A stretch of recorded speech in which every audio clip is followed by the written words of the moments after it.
Some people see it as being an odd thing that I would make, ocean-going outrigger paddles or stand-up paddles in a landlocked area.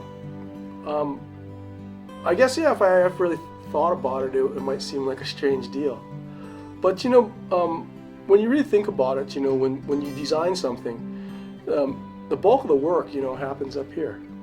Inspiration comes from generally some pretty strange places and especially at some pretty strange moments. I think Dave and I have talked about this, that oftentimes, the biggest light bulbs happen in the middle of the night, usually when you're laying in bed. I don't know how you're supposed to go about this process, but one of the things that I don't do is I don't look at other people's paddles. Creation is pretty difficult because basically to create something, you start with nothing. If you're starting with something, then you're just changing it. And of course, a lot of design is exactly that. But, for instance, Dave's stand-up paddle, the original one, was a creation. Failure is just, it's always there. I mean, there's so many things that can go wrong always, and it really is a hard deal for me. I don't know, it's just getting started is nuts. And so I do things like I'll avoid work, I'll walk around, I'll go over to my buddy Jerry's shop, I sit in there and he goes, "What are you doing?" I said, "I'm avoiding work." I'll do email, which I know is a bad thing to do because it diverts you from something. I'll clean my shop, I'll do everything impossible until either two things happen. One is I get an inspired thought, and that doesn't always happen. The other one is you just go, just do something, and you just start moving. And a lot of times I start projects that way. I don't even know what the hell's gonna happen, I just start. The design process just happens when it happens, and if you try to make it happen, it's kind of counterproductive. It kind of gets in the way, and so sometimes you're under some pressure. I know he is a lot of times because he comes over here, and goes, "Wow, man, got all this pressure." I go, "Come over here, man. Just, hide out."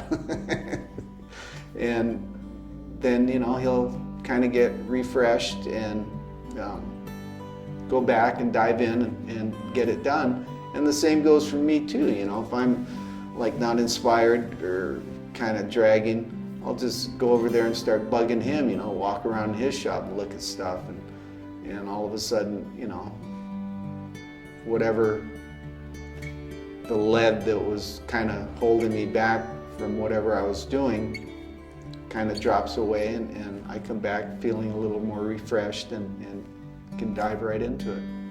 One of the influences I've had in the building of my paddles is fly rod technology, because I fish, and so one day I was out there and I'm like, how come a fly rod doesn't break? If all I did was look at paddles, all I know is what people already know. That's not what I'm trying to do. I'm not interested in replicating things or copying things. I want to go forward.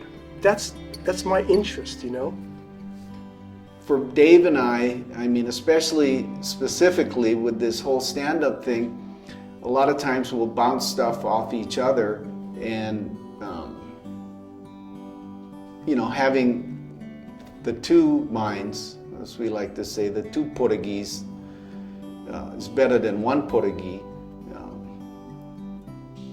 It really works because all of a sudden, something he'll say will inspire me, or maybe something I'll say will inspire something in his mind to just look at it, from slightly a different angle, and then it all starts to come together. The ultimate compliment for me is when my paddle disappears in the hand of the paddler, that they don't even notice it's there. That comes from, in some ways when people say, what do you do? I always refer, I'm a craftsman. I tell them I make utilitarian objects. I make cutting boards, and I see nothing wrong with that. For me, I see my job as making the connection between the paddle and the person, the paddler. And so if they don't notice it's there, if they have really almost no comment to make about my paddle after going on and paddling with it, I think I've done a good job. How often do you talk about your hand or your ears or your nose? And you don't. They're part of your body. And that's how I want my paddle to be.